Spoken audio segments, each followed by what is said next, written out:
ఆందోళన ఎన్నికల ప్రచారంలో రాహుల్ గాంధీ మాట్లాడుతున్నారు. ఇప్పుడు ఆ లైవ్ చూద్దాం.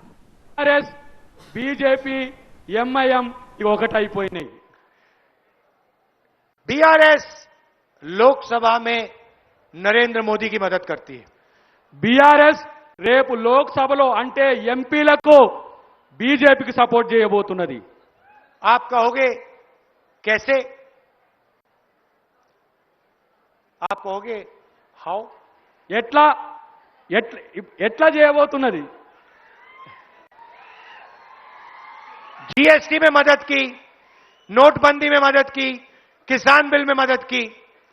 జీఎస్టీలో మద్దతు చెప్పింది, రైతు బిల్లులకు మద్దతు చెప్పింది, జరిగిన అన్ని పార్లమెంట్లో జరిగిన బిల్లులందరికీ కూడా బీఆర్ఎస్ మద్దతు చెప్పింది. मैं नरेंद्र मोदी पर आक्रमण करता, टीआरएस के लोग चिल्लाते तंग करने के लिए. నేను మోడీని నేను చుట్టుముట్టాలని పోతే బీఆర్ఎస్ అడ్డుకుంటది. मगर अगर आप बीआरएस और बीजेपी का रिश्ता समझना चाहते हो तो फिर आपको ईडी, सीबीआई और इनकम टैक्स डिपार्टमेंट समझना पड़ेगा. వీళ్ళ యొక్క బంధం చెప్పాలంటే ఎప్పుడు కూడా వీళ్ళను ఇన్ని అక్రమాలు చేసినా ఇన్ని దుర్మార్గాలు చేసినా ఈడీ సిబిఐ మాత్రం కేసీఆర్ దగ్గరికి రాదు. अब देखिए, मैं बीजेपी से लड़ता हूं, 24 घंटे मेरे ऊपर वो केस लगाते रहते हैं. 24 केस लगाए मेरे ऊपर. ఏ మాత్రం బీజేపీ మీద నేను కొట్లాడినా 24 గంటల్లో నా మీద కేసు అవుతుంది. 24 केस लगाए मेरे ऊपर. 24 కేసులు నా మీద పెట్టిన పరిస్థితి ఉన్నది. मेरा घर छीन लिया, ఇల్లు తీసేసుకున్నారు, मेरी लोकसभा की मेंबरशिप रद्द कर दी. నా యొక్క లోక్సభను కూడా తీసేసిండ్రు. घर छीना, मैंने कहा ले जाओ, तुम्हारा घर मुझे नहीं चाहिए, ले నాకు గర్ లేకపోయినా తీసేసుకోండి అని చెప్పినా మీరే నా ఇల్లు అని చెప్పి దేశమే నా ఇల్లు అని చెప్పి నేను వెళ్ళి బయటికి వెళ్ళినా. मेरा घर, ये तुम्हारा घर मुझे नहीं चाहिए. मेरा घर हिंदुस्तान के करोड़ों गरीबों के दिल के अंदर है. నాకు మీ ఇల్లొద్దు, నాకు మీ ఇల్లొద్దు.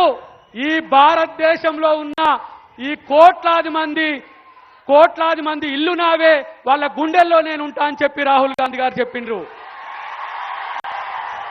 बीआरएस के नेता केसीआर पर एक केस नहीं है.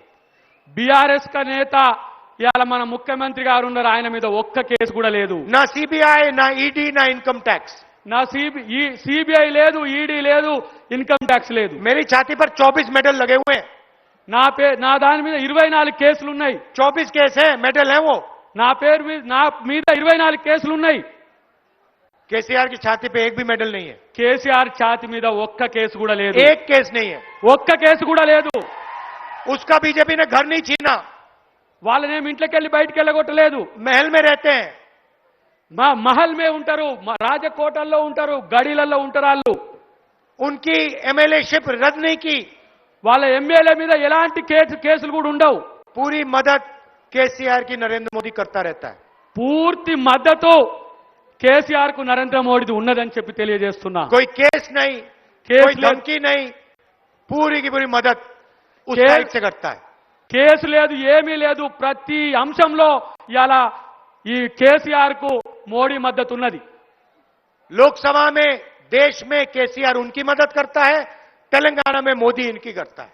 లోక్సభలో బీఆర్ఎస్ ఇలా బీజేపీకి మద్దతు చెప్తుంది, బీజేపీ ఇక్కడ రాష్ట్రంలో కేసీఆర్ కు బీఆర్ఎస్ కు మద్దతు చెప్తారు. मेरा लक्ष्य सबसे पहले तेलंगाना में बीआरएस को हराने का है. నా యొక్క లక్ష్యం తెలంగాణలో బీఆర్ఎస్ ను ఓడగొట్టాలని నా లక్ష్యం ఉన్నది. वो आपका भी लक्ष्य है. అది మీ లక్ష్యం కూడా కావాలి. मगर मेरा दूसरा भी लक्ष्य है. రెండో లక్ష్యం కూడా ఉన్నది. तेलंगाना के बाद हम नरेंद्र मोदी को जाके नेशनल लेवल पे हराने जा रहे हैं. రేపు తెలంగాణలో గెలిచిన తర్వాత రేపు కేంద్రంలో కూడా పోయి మోడీని ఓడగొడదామని చెప్పి నేను తెలియజేస్తున్నా. हम उसको नहीं छोड़ने वाले. మనమేం వాళ్ళని వదిలిపెట్టాం, మోడీని కూడా వదిలిపెట్టాం. क्योंकि ये पार्टनरशिप है नरेंद्र मोदी की और बीआरएस की, केसीआर की. ఎందుకంటే వాళ్ళకు పార్ట్నర్షిప్ ఉంది, భాగస్వామ్యం ఉంది. గులాబీకి కమలంకు రెండు పువ్వులే, వాళ్ళకి ఆ పార్ట్నర్షిప్ ఉంది. केसीआर चाहता है कि दिल्ली में नरेंद्र मोदी रहे, तेलंगाना में वो रहे. नरेंद्र मोदी चाहता है तेलंगाना में केसीआर रहे, दिल्ली में वो रहे. వాళ్ళు ఏమనుకుంటుండ్రు, నరేంద్ర మోడీ అనుకుంటుండు నాకు తెలంగాణలో కేసీఆర్ ఉండని చెప్పి. కేసీఆర్ ఏమనుకుంటుండు, నాకు నరేంద్ర మోడీ ఢిల్లీలో ఉండడని చెప్పి అనుకుంటారు. ఒకరికొకరు మద్దతుగా ఉన్నారు. कांग्रेस पार्टी दोनों को हराना चाहती है కాంగ్రెస్ పార్టీ ఆ రెండు పార్టీలను ఓడగొడుతుందని చెప్పి और తెలియజేస్తున్నారు. हम इनसे कॉम्प्रोमाइज नहीं करने वाले। ఇక్కడ మేము కాంప్రమైజ్ అయ్యేది లేదు. ये दोनों जानते हैं कि सच्ची लड़ाई कांग्रेस पार्टी से है। వాళ్ళిద్దరికి తెలుసు కాంగ్రెస్ పార్టీ వీళ్ళని ఓడగొడుతుందని, అంతకంటే మంచి పార్టీ అని కూడా వాళ్ళిద్దరికి తెలుసు. ये दोनों दोराला सरकार चलाते हैं, हम प्रजाला सरकार चलाना चाहते हैं। వాళ్ళిద్దరు కలిసి దొరల సర్కార్ ఏర్పాటు చేయాలనుకుంటున్నారు. మనం ప్రజల సర్కార్ ఏర్పాటు చేయాలనుకుంటున్నాం. वो अदानी की चलाता है और ये यहाँ पे अपने परिवार की चलाता है। అక్కడ వాళ్ళు ఇద్దరు ముగ్గురు పరిపాలిస్తుంటే ఇక్కడ కేసీఆర్ కుటుంబం పరిపాలిస్తున్నది. एक तीसरी पार्टी है MIM।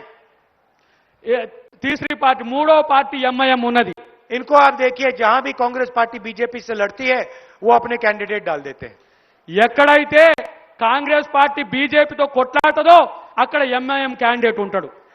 असम में इनका कोई वोट नहीं है, मगर आपको सारे के सारे कैंडिडेट मिलेंगे। అస్సాంలో వాళ్ళకు ఏ పట్టు లేదు, కానీ అస్సాంలో వాళ్ళు నిలబడ్డారు. राजस्थान में मिलेंगे, गोवा में मिलेंगे, मध्य రాజస్థాన్ प्रदेश में मिलेंगे। जहां भी कांग्रेस पार्टी बीजेपी से लड़ती है वहां MIM उनकी मदद करती है। ఎక్కడ కాంగ్రెస్ పార్టీ కొట్లాడుతుందో బీజేపీ కిలాఫ్ అక్కడ ఎంఐఎం వచ్చి మనకు ఇబ్బంది పెడుతున్నది, అక్కడ పోటీ చేస్తున్నది. और इनके कैंडिडेट कौन देता है? बीजेपी देती है। వాళ్ళకి ఎవరు క్యాండిడేట్ ఇస్తారా అని అంటే ఎంఐఎం కు బీజేపీ క్యాండిడేట్ ఇస్తారు. అక్కడ जिस कैंडिडेट से कांग्रेस पार्टी को सबसे ज्यादा नुकसान होगा वो कैंडिडेट MIM देती है, बीजेपी की मदद करने के लिए।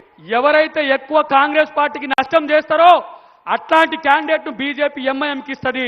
అక్కడ ఎంఐఎం మనల్ని ఓడగొట్టడానికి ప్రయత్నం చేస్తున్నది. इसीलिए कांग्रेस पार्टी को पूरा समर्थन दीजिए और यहां तेलंगाना में कांग्रेस पार्टी की सरकार लाइए।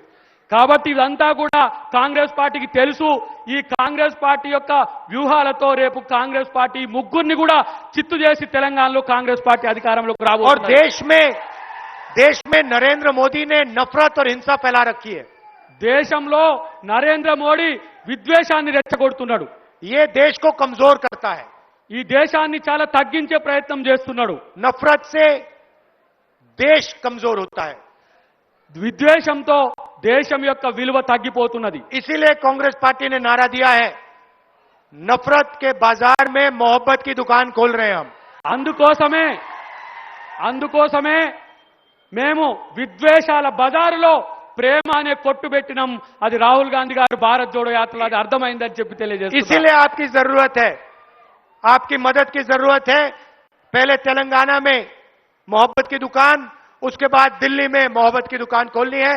ये भाईचारे का देश है, नफरत का देश नहीं है, मोहब्बत का देश है और यहां मोहब्बत होनी चाहिए, नफरत नहीं।